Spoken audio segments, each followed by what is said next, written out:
حضرت امام جعفر صادق علیہ السلام کی خدمت میں ایک شخص نے آ کر کہا، اے فرزند رسول،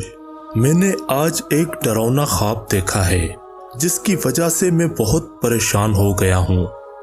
میں نے خواب میں اپنے داماد کو دیکھا ہے جس کا انتقال ہو چکا ہے، اور اس نے مجھے خواب میں گلے لگایا ہے،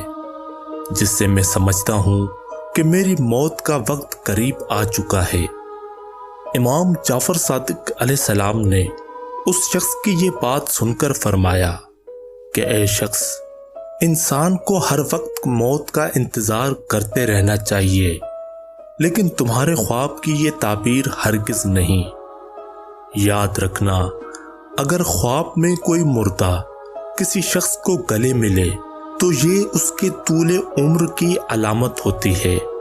یعنی اس شخص کی عمر زیادہ ہوگی۔